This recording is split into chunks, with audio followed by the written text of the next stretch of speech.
को एहतियाती डोज लगाने तथा 15 से 18 वर्ष के किशोरों के लिए राष्ट्रव्यापी टीकाकरण शुरू हो गया है। आपसे हमारी अपील है कि यथाशीघ्र दोनों टीके लगवाएं और अन्य लोगों को भी टीके लगवाने के लिए प्रेरित करें। और अब समाचार विस्तार से। प्रधानमंत्री नरेंद्र मोदी आज तमिलनाडु में 11 नए सरकारी मेडिकल कॉलेज की सौगात दी। इस मौके पर उन्होंने चेन्नई स्थित केंद्रीय शास्त्रीय तमिल संस्थान के नए परिसर का उद्घाटन भी किया। वर्चुअल माध्यम से उद्घाटन समारोह को संबोधित करते हुए प्रधानमंत्री ने कहा कि इन संस्थानों के गठन से देश में चिकित्सकों की कमी को दूर करने में मदद मिलेगी। Today we are meeting for two special reasons. The inauguration of 11 medical colleges and the inauguration of the new building of the Central Institute of Classical Tamil. Thus, we are furthering the health of our society and making the connect with our culture stronger. Friends, medical education is one of the most desired streams for studies. The problem of shortage of doctors in India was well known, but there were not enough efforts to address this problem. Perhaps vested interests also did not let previous government to take the right decisions, and access to medical education remained an issue. Ever since we have taken office, our government has worked to address this gap. प्रधानमंत्री नरेंद्र मोदी ने स्वामी विवेकानंद जयंती पर 25वें राष्ट्रीय युवा महोत्सव का video conferencing के माध्यम से शुभारंभ किया। मौजूदा कोविड स्थिति को देखते हुए 2 दिन का यह महोत्सव वर्चुअल रूप से मनाया जा रहा है।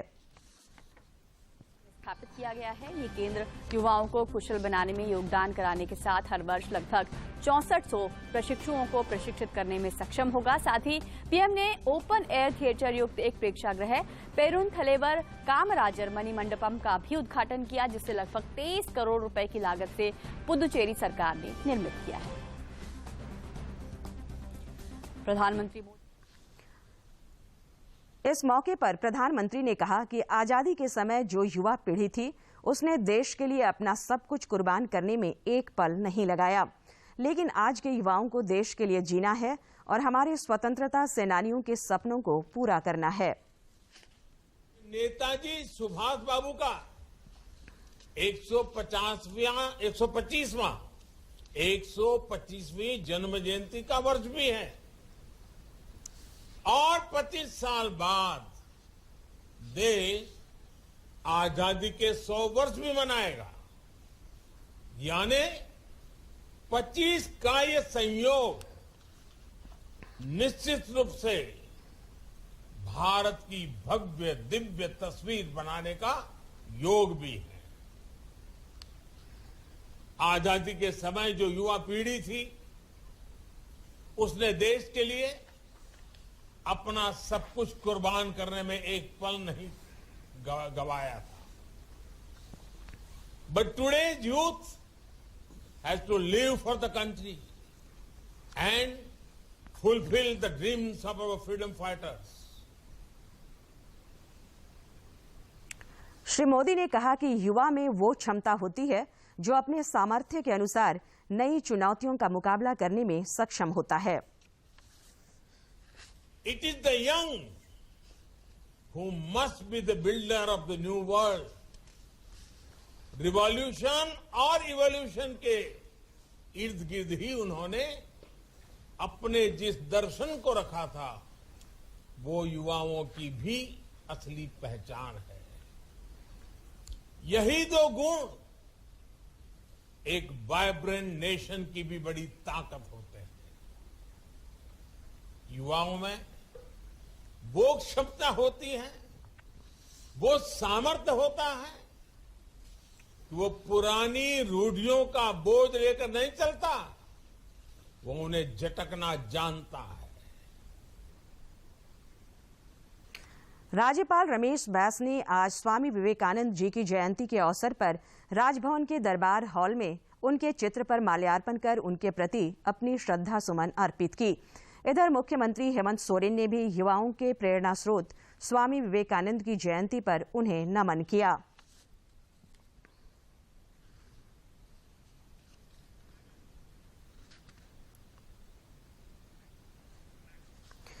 राष्ट्रीय युवा दिवस के मौके पर रांची स्थित भाजपा के प्रदेश मुख्यालय में योग पर चर्चा की गई और भाजपा कार्यकर्ताओं को योग के विभिन्न पहलुओं की जानकारी दी गई। भाजपा के प्रदेश अध्यक्ष दीपक प्रकाश ने कहा कि योग और विवेकानंद जी का गहरा नाता रहा है। जयंती को हम युवा दिवस के रूप में मनाते हैं और स्वामी विवेकानंद के जीवनी प्रेरक हैं, नौजवानों के लिए आदर्श हैं और देश वो दुनिया के अंदर वैभवशाली भारत विश्व गुरु के रूप में स्थापित करने वाले व्यक्तित्व का नाम ही। मुख्यमंत्री हेमंत सोरेन ने आज राज्य के अलग अलग जिलों में 7 नए ऑक्सीजन प्लांट का वर्चुअल माध्यम से लोकार्पण किया। इस मौके पर उन्होंने कहा कि सीमित संसाधनों के बीच राज्य सरकार अपने बेहतर प्रबंधन के माध्यम से कोविड-19 की पहली, दूसरी और अब तीसरी लहर को भी नियंत्रित करने का प्रयास कर रही है। उन्होंने कहा कि राज्य से लेकर प्रखंड स्तर तक स्वास्थ्य संबंधित आधारभूत संरचनाओं को सुदृढ़ बनाने का काम किया जा रहा है। श्री सोरेन ने कहा कि कोरोना महामारी कब तक जारी रहेगा, इसका आकलन करना बेहद मुश्किल है, लेकिन इसके संक्रमण से बचने के लिए हम सभी को सावधान और सजग रहने की जरूरत है। हमारी कब तक रहेगा, कब तक चलेगा, इसका आकलन लगा पाना बड़ा मुश्किल है। अब ऐसा लगता है कि हमें हर घड़ी ये नजर रखते हुए स्वास्थ्य के क्षेत्र में काम करने की आवश्यकता है कि स्वास्थ्य विपत्ति कभी भी या कोई भी विपत्ति बोल के आती नहीं है और इसके लिए क्या इंतजामत करने की आवश्यकता है, इसके लिए हमें तैयार रहना चाहिए। इस मौके पर स्वास्थ्य एवं परिवार कल्याण मंत्री बन्ना गुप्ता ने कहा कि राज्य सरकार ने ऑक्सीजन उत्पादन के क्षेत्र में अपने राज्य के साथ साथ कई राज्यों को भी महामारी के समय मदद पहुंचाने का काम किया है।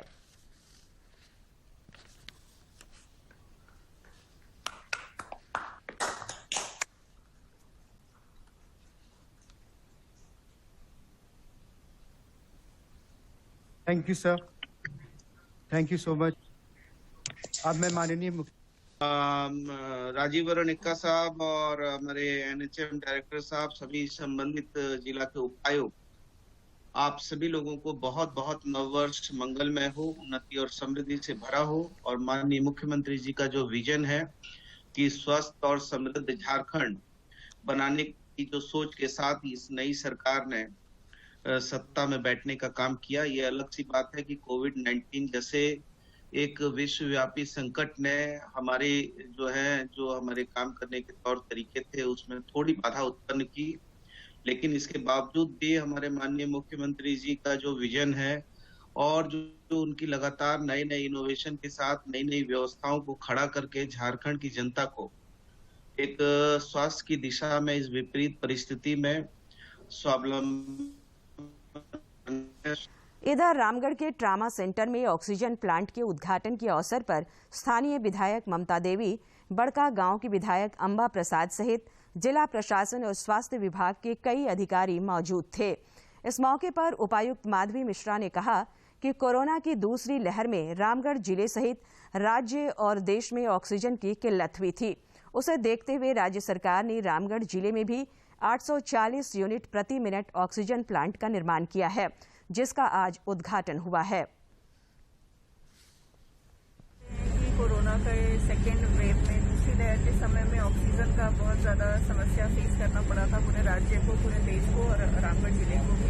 उसको देखते हुए हमारे यहाँ सरकारी अस्पताल, सदर अस्पताल और ट्रॉमा सेंटर में PSA प्लान सेटअप किया गया है। ये बात NGO के माध्यम से ये सेटअप किया गया है, जिसका आज माननीय मुख्यमंत्री जी के द्वारा ऑनलाइन उद्घाटन किया गया है।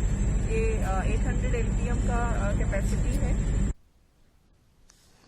कोरोना संक्रमण की रफ्तार काफी तेजी से विश्व स्तर पर बढ़ रही है।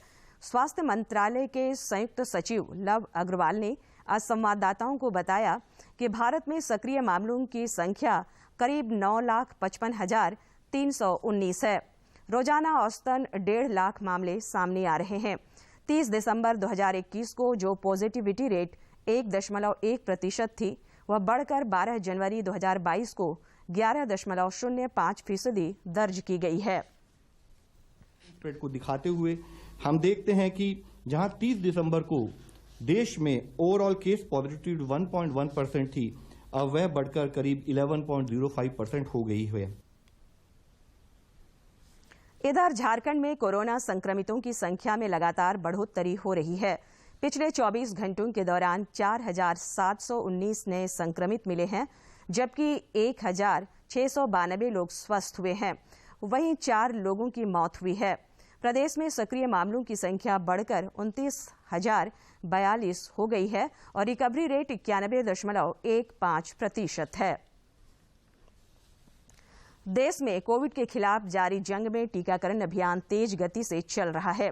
केंद्रीय स्वास्थ्य मंत्रालय के अनुसार देश में अब तक 153 करोड़ से ज्यादा डोज दी जा चुकी है। 86.62 करोड़ लोगों को पहली डोज, 64.19 करोड़ लोगों को दोनों डोज और 18.86 लाख लोगों को प्रिकॉशन डोज दी जा चुकी है, जिसके द्वारा 68% ऑफ एलिजिबल पॉपुलेशन कवर की जा चुकी है। 10 तारीख को शुरू किया प्रिकॉशन डोज, उसमें भी अब तक 18.86 लाख लोगों को प्रिकॉशन डोज दी जा चुकी है। इसी तरीके से 3 तारीख से जो हमने कार्यक्रम शुरू किया था, जिसमें कि 15 से 18 वर्ष के जो यंग एडोलसेंट है उनको वैक्सीनेशन अलाउ किया था, उसमें भी अब तक बढ़कर फर्स्ट डोज के रूप में 2.83 करोड़ डोजेज देते हुए 38% ऑफ एलिजिबल पॉपुलेशन को हम कवर कर चुके हैं। देश में कोरोना के बढ़ते खतरों के बीच गिरिडीह में कोरोना रोधी टीका लगवाने की रफ्तार तेज हो गई है। 15 से 18 आयु वर्ग के किशोर और किशोरियों में कोरोना रोधी टीका लगाने को लेकर भारी उत्साह देखा जा रहा है। मैंने वैक्सीन का पहला डोज लिया है तो आई फील बेटर, और जिन लोगों ने नहीं लिया है उनको मैं कहना चाहूँगी कि जल्द से जल्द ले लें, ये उनकी सेफ्टी के लिए बहुत ही अच्छा है। मैं वैक्सीन ले लिया हूँ, सबको लेना चाहिए, अच्छा लग रहा है वैक्सीन लेने से जल्द सबको ले लिया, ये कम बोलता हूँ। उनका फर्स्ट डोज ले लिया और मुझे बहुत अच्छा लग रहा है। लोगों को इससे डरना नहीं चाहिए, इसका कोई साइड इफेक्ट नहीं होता है, इसलिए कोरोना का वैक्सीन आप जरूर लें। इसे लेने से कोई दिक्कत नहीं है, जो लोग डर रहे वो आके ले लें, इससे कोई साइड इफेक्ट नहीं होने वाला। इसलिए अगर आपने नहीं लिया है तो आप भी जाके ले लीजिए। अनुष्का बदानी है। भाजपा के प्रदेश अध्यक्ष दीपक प्रकाश ने पिछले दिनों पंजाब दौरे के क्रम में प्रधानमंत्री नरेंद्र मोदी के काफिले को रोके जाने पर कांग्रेस पार्टी को जिम्मेवार ठहराया है। राजधानी रांची में पत्रकारों से बातचीत करते हुए श्री प्रकाश ने कहा कि सर्वोच्च न्यायालय से न्याय की अपेक्षा है। देश की हर जनता उसको सम्मान करती है। भारतीय जनता पार्टी भी एपेक्स कोर्ट को, सुप्रीम कोर्ट को सम्मान करती है। इधर पार्टी के वरिष्ठ नेता और विधायक अनंत ओझा ने राज्य सरकार पर विकास कार्यों में लापरवाही बरतने का आरोप लगाया है।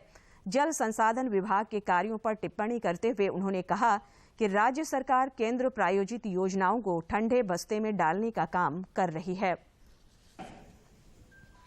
जितनी भी बड़ी परियोजनाएं भारत सरकार के सहयोग से माननीय प्रधानमंत्री नरेंद्र भाई मोदी जी की दृढ़ इच्छा शक्ति के साथ, चाहे प्रधानमंत्री सिंचाई योजना का विषय हो, उसको भी या तो ठंडे बस्ते में डाल दिया गया या उसकी कार्य की प्रगति को धीमा करके और उसको स्थापित करने का काम वर्तमान सरकार कर रही है। राज्यपाल रमेश बैस ने आज राज्य के पुलिस महानिदेशक नीरज कुमार सिन्हा को राजभवन बुलाकर सिमडेगा जिला अंतर्गत कोलेबिरा मॉब लिंचिंग की घटना की वस्तुस्थिति की जानकारी ली, जिसमें संजू प्रधान की मृत्यु हुई थी। राज्यपाल ने इस घटना की निंदा करते हुए इसे अत्यंत पीड़ादायक बताया। समाचारों में लेते हैं एक छोटा सा विराम। Come on boys, let's go practice. अरे रुक यार, मेरे बैंक अकाउंट में गलत एंट्री का प्रॉब्लम हो गया है। अरे तो बैंक को कंप्लेन करना। बैंक को लिखे 1 महीना हो गया है, बट वो गूगली पे गूगली डाले जा रहा है। तो आरबीआई के बैंकिंग लोकपाल को इन्फॉर्म करो। रुक, मैं समझाता हूँ। जैसे क्रिकेट में थर्ड अंपायर, वैसे ही आरबीआई का बैंकिंग ओम्बुड्समैन। आरबीआई कहता है अगर बैंक आपकी कंप्लेंट को 1 महीने में नहीं सुलझाता तो आप आरबीआई के कंप्लेंट मैनेजमेंट सिस्टम पर ऑनलाइन कंप्लेंट कर सकते हैं। ये आरबीआई का आसान तरीका है आपकी कंप्लेंट सुलझाने का, और वो भी फ्री। आरबीआई कहता है जानकार बनिए, सतर्क रहिए। विराम के बाद समाचारों में आपका स्वागत है। प्रधानमंत्री नरेंद्र मोदी की फिरोजपुर में सुरक्षा चूक पर सुप्रीम कोर्ट ने जांच कमेटी बना दी है। यह जांच सुप्रीम कोर्ट की रिटायर्ड जस्टिस इंदु मल्होत्रा की अगुवाई में होगी। उनके साथ एनआईए के डीजी के प्रतिनिधि के तौर पर आईजी, चंडीगढ़ के डीजीपी, पंजाब के एडीजीपी सिक्योरिटी और पंजाब हरियाणा हाईकोर्ट के रजिस्ट्रार जनरल को रखा गया है। सुप्रीम कोर्ट ने हाईकोर्ट के रजिस्ट्रार को प्रधानमंत्री की विजिट से जुड़ा सारा रिकॉर्ड जांच कमेटी की चेयरपर्सन जस्टिस इंदु मल्होत्रा को देने को कहा है। आजसू पार्टी ओडिशा और पश्चिम बंगाल के चुनाव में अपना प्रत्याशी उतारेगी। पार्टी अध्यक्ष सुदेश महतो ने दोनों राज्यों के पार्टी नेताओं से दूरभाष पर बातचीत की। उन्होंने कहा कि ओडिशा में होने वाले पंचायत चुनाव में मयूरभंज, क्योंझर, सुंदरगढ़ और जाजपुर जिले में प्रत्याशियों को चुनाव तैयारी में जुटने का निर्देश दिया गया है। उधर पश्चिम बंगाल के स्थानीय निकायों के चुनाव में भी पार्टी अपना प्रत्याशी उतारेगी। राजधानी रांची समेत आसपास के इलाकों में पिछले 24 घंटे के दौरान हुई बारिश से जनजीवन प्रभावित हुआ है। रांची जिले के कांके प्रखंड के कई गांवों में ओलावृष्टि से किसानों के फसलों की भारी बर्बादी हुई है। आज आधे घंटे से अधिक हुई ओलावृष्टि के कारण कई स्थानों पर बर्फ के ढेर लग गए और नज़ारा बिल्कुल कश्मीर जैसा हो गया। इसे देखने लोग वहां पहुंचने लगे और कुदरत के इस कमाल से लोग काफी रोमांचित दिखे। जानते थे काके का तापमान न्यूनतम ठंडा प्रदेश, ठंडा जगह है, लेकिन आज देखने को मिला कि सही ठंडा प्रदेश जैसा बर्फ हम लोग को देखने को मिल रहा है। ये काके चौक शिव मंदिर प्रांगण है और यहाँ पे आज बर्फबारी देखकर हम लोग को शिमला का जो जाने की जरूरत, इसी को देख के हम लोग को नहीं लग रहा कि शिमला हम लोग जाएंगे कभी।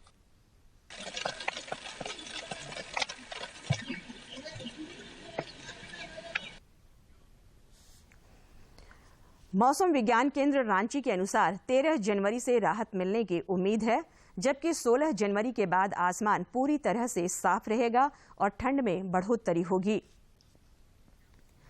कोडरमा में कृषि, पशुपालन एवं सहकारिता विभाग द्वारा जिला स्तरीय रवि कर्मशाला का आयोजन किया गया। जिला परिषद अध्यक्ष शालिनी गुप्ता ने इस अवसर पर कहा कि किसान अपने फसल के उत्पादन को बढ़ावा दें। मौके पर मौजूद एसडीएम मनीष कुमार ने किसानों से कहा कि वे कृषि की नई नई तकनीक का प्रशिक्षण लें और बेहतर फसल का उत्पादन करें।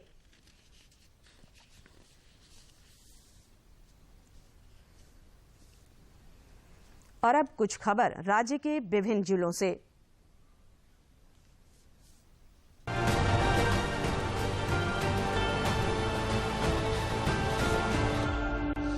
जनजातीय मामलों के केंद्रीय मंत्री अर्जुन मुंडा ने हॉकी, फुटबॉल और अन्य खेलों को बढ़ावा देने के लिए खूंटी, तोरपा, कर्रा, रनिया, मुरहू और अड़की प्रखंड के खेल मैदानों के जीर्णोद्धार योजना की अनुशंसा की है।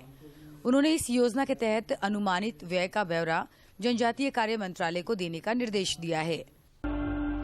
पलामू एसीबी की टीम ने लातेहार जिले के चंदवा प्रखंड से कनीय अभियंता संतोष कुमार और पंचायत सेवक नंदकिशोर को 10-10 हजार रुपए रिश्वत लेते गिरफ्तार किया है। दोनों आरोपी नाली सफाई और मरम्मती कार्य की अंतिम निकासी के लिए संवेदक से रिश्वत की मांग की थी। श्रमिक संगठनों और प्रबंधन के बीच वार्ता के बाद एचईसी में कर्मचारियों का टूल डाउन स्ट्राइक समाप्त हो गया है। प्रबंधन और श्रमिक संगठनों के बीच 6 बिंदुओं पर समझौता हुआ, जिसके बाद कर्मचारी काम पर लौट आए हैं और एचईसी के तीनों प्लांटों में उत्पादन शुरू हो गया है। नक्सलियों के खिलाफ चलाए जा रहे राज्यव्यापी अभियान में हजारीबाग पुलिस को बड़ी सफलता मिली है। जिले के कटकमसांडी थाना क्षेत्र से पुलिस ने टीपीसी के 3 उग्रवादियों को हथियार के साथ गिरफ्तार किया है। रांची के वरीय पुलिस अधीक्षक सुरेंद्र कुमार झा के निर्देश पर खेलगांव थाना पुलिस ने कुख्यात अपराधी अमन साहू और सुजीत सिन्हा गिरोह के नाम पर एक व्यवसायी से 5 लाख की रंगदारी मांगने के मामले में 3 अपराधियों को गिरफ्तार किया है। राजधानी रांची के नामकुम थाना क्षेत्र स्थित सदाबहार चौक के पास हुए सड़क हादसे में 3 लोगों की मौत हो गई। 4 पहिया वाहन और ऑटो में हुई टक्कर में ऑटो पर सवार 3 लोगों की मौत हुई है। पुलिस मृतकों की पहचान में जुटी है और इस घटना के बारे में जानकारी जुटाने का प्रयास कर रही है। देवघर जिले के उपायुक्त मंजुनाथ भंजत्री ने सभी पंचायतों में 100% टीकाकरण और कोरोना संक्रमण के बढ़ते खतरे की रोकथाम को लेकर आवश्यक निर्देश दिया है। उन्होंने ये निर्देश सभी पंचायतों के कार्यकारी मुखिया, पंचायत सचिव, पंचायत समिति के सदस्यों को दिया है। कोडरमा जिले में कोविड-19 का प्रसार तेजी से हो रहा है, जिसकी रोकथाम के लिए जिला नियंत्रण कक्ष का पुनर्गठन किया गया है। कोविड-19 का गतिविधि पर नियंत्रण रखने, वैक्सीनेशन में अपेक्षित प्रगति लाने, संक्रमण का प्रचार रोकने, विधि व्यवस्था संधारण और आवश्यक सेवाओं की आपूर्ति सुनिश्चित करने के लिए कंट्रोल रूम का पुनर्गठन किया गया है। पाकुड़ जिले के सदर अस्पताल में कोरोना संक्रमित 2 गर्भवती महिलाओं का सफल ऑपरेशन किया गया। ऑपरेशन के बाद जच्चा और बच्चा दोनों स्वस्थ है। सरायकेला खरसावां जिले के उपायुक्त अरबा राजकमल ने जिला स्तरीय सलाहकार समिति से संबंधित समीक्षा बैठक की। बैठक में उन्होंने लंबित आवेदनों का शीघ्र निराकरण करने तथा विभिन्न योजनाओं में वंचित लाभुकों को केसीसी से आच्छादित करने के निर्देश दिए।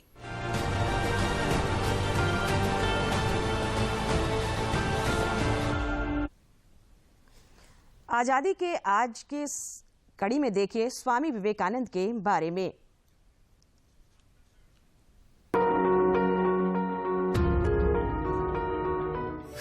শরণাগত তুমি স্বাগত এসো এসো হে महामानव।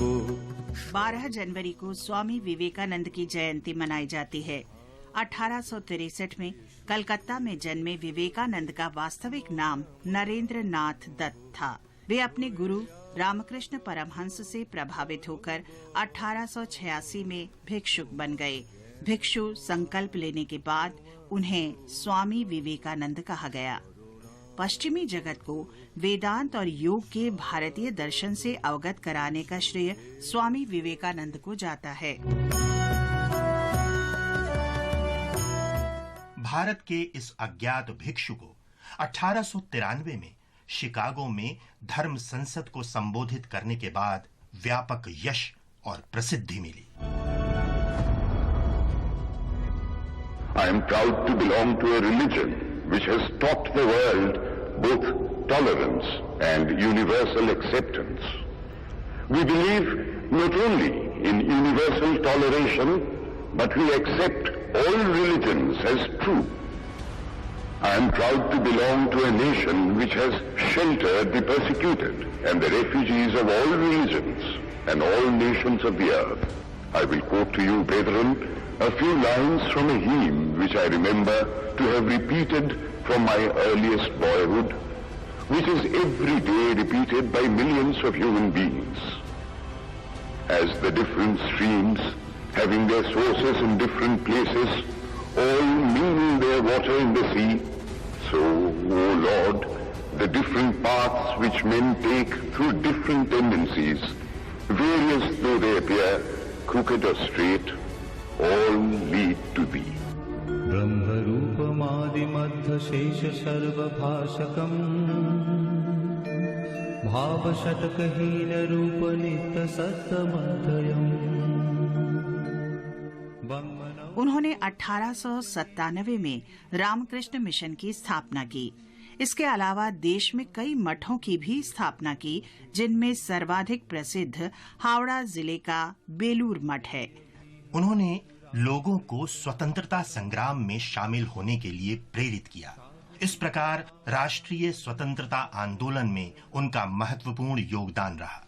उन्होंने औपनिवेशिक शोषण का मुकाबला करने, समाज सेवा और लोगों को एकजुट करने के लिए देश के युवाओं को प्रेरित किया। उनकी स्मृति में 12 जनवरी राष्ट्रीय युवा दिवस के रूप में मनाई जाती है। इस दिन से आरंभ होने वाला सप्ताह राष्ट्रीय युवा सप्ताह के रूप में जाना जाता है। येन कर्म पाप पुण्य तारतम्य साधनम् बुद्धि भाष साक्षी रूप सर्वकर्म भाषणम्। आधुनिक भारत के महान देशभक्त संत और युवाओं की इस प्रेरक शक्ति ने मात्र 39 वर्ष की आयु में 4 जुलाई 1902 को बेलूर मठ में अंतिम सांस ली। आज ही के दिन हम महान स्वतंत्रता सेनानी सूर्य सेन का भी स्मरण कर रहे हैं, जो 12 जनवरी 1934 को शहीद हुए थे। जब वे 1916 में बरहामपुर कॉलेज से स्नातक कर रहे थे, वे अनुशीलन समिति में शामिल हुए। बाद में उन्होंने अध्यापन शुरू किया और मास्टर दा कहे जाने लगे। उन्होंने शरद चंद्र बोस और चित्तरंजन दास के साथ काम किया। उनके जीवन में वास्तविक परिवर्तन तब आया जब वे अंग्रेज विरोधी गतिविधियों के लिए 1926 से 1928 तक 2 वर्ष के लिए जेल भेजे गए। मृत्युहीन प्राण सूर्य सेन करे गेल दान हासि मुखे पड़लो फांसी जानलो शिखा निर्वाण। जेल से रिहा होने के बाद सूर्यसेन ने भारत में ब्रिटिश साम्राज्य को निशाना बनाने का मिशन शुरू किया। उनकी योजना चटगांव में 2 बड़े ब्रिटिश शस्त्रागारों पर कब्जा करने और इन हथियारों को क्रांतिकारियों में वितरित करने की थी। व्यापक विचार विमर्श और योजना के बाद 18 अप्रैल 1930 की रात्रि में सूर्य सेन और उनके क्रांतिकारियों ने इस मिशन पर काम शुरू कर दिया। उन्होंने टेलीफोन और टेलीग्राफ संपर्क काट दिए और चटगांव आने वाली रेलगाड़ियों के मार्ग में व्यवधान डाला, लेकिन शस्त्रागारों पर कब्जा करने के बावजूद क्रांतिकारी गोला बारूद पाने। और अब आखिर में इस बुलेटिन के मुख्य समाचार एक बार फिर।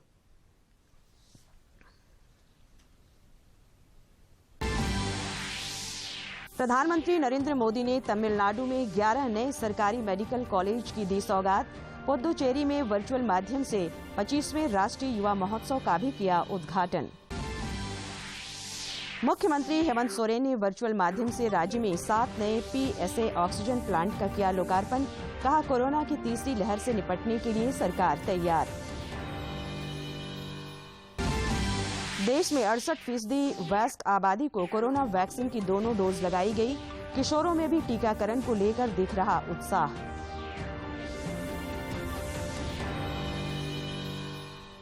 और राजधानी रांची समेत राज्य के ज्यादातर इलाकों में बारिश और ओलावृष्टि से जनजीवन प्रभावित। मौसम विभाग के अनुसार 13 जनवरी से मिलेगी राहत।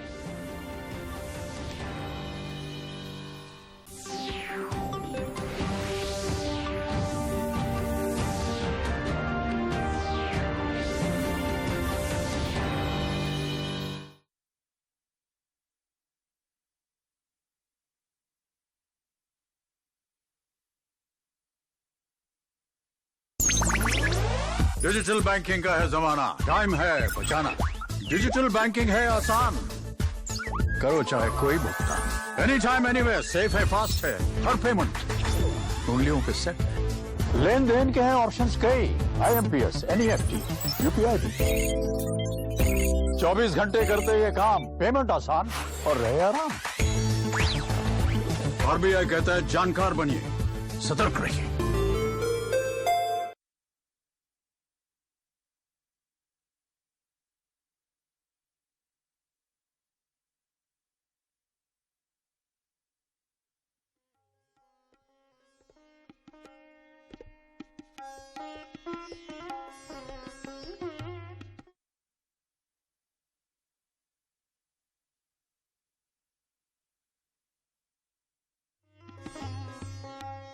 Thank you.